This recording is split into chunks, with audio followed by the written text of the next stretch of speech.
It's a fact. To travel on land, you need energy.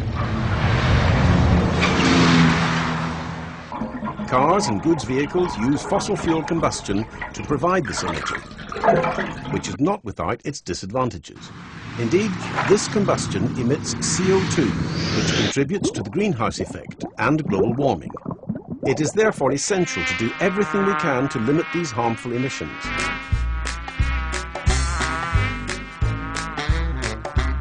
Europe is seeking to reduce CO2 emissions by 2012 by reducing fuel consumption.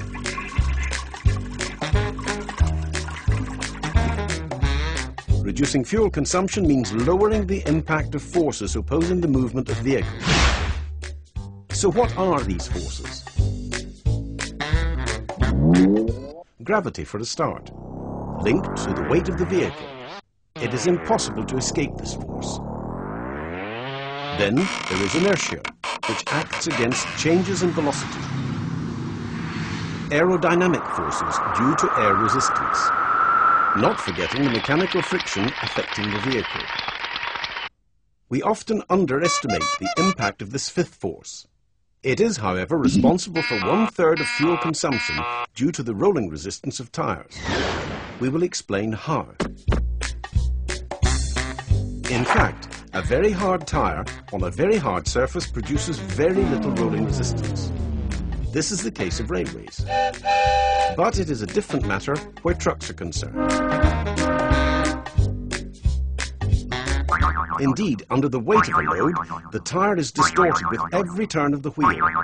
Flexion, shearing and compression really put it to the test. The tyre's flexibility creates an area of contact with the ground, where less significant distortions take place, where the rubber meets the rough road surface. Small or large, these distortions are essential for comfort and grip, causing rolling resistance in return. The question is, why? Because tyres are made of viscoelastic rubber compounds. This means that once the materials have been distorted, they only regain their original shape after a certain time. All the energy taken to distort them is not fully restored. Some of it is dissipated in the form of heat, thus warming up the tyre. This loss is the rolling resistance. Let us take a closer look. The rubber compounds are composed of long molecular chains or polymers, linked by sulfur bridges for elasticity. This entanglement is scattered with fillers, carbon black and silica for resistance to wear. Heating occurs due to the friction between the molecular chains. Adjusting the composition of this complicated mixture can reduce rolling resistance. Michelin's introduction of silica in 1992 was a major breakthrough. That is why rolling resistance is now 3 times lower than in the past. Other factors influence rolling resistance.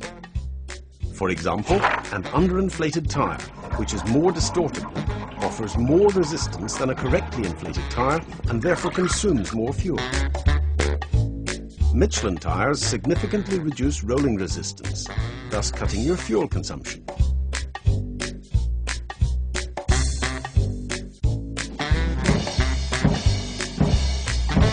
Imagine if the 6.5 million tractors, semi-trailers and buses in Europe were equipped with such tyres, the annual savings would amount to 420,000-ton oil tankers of fuel.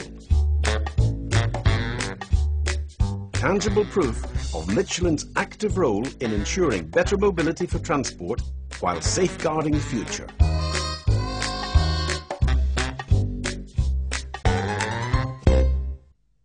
Michelin, a better way forward.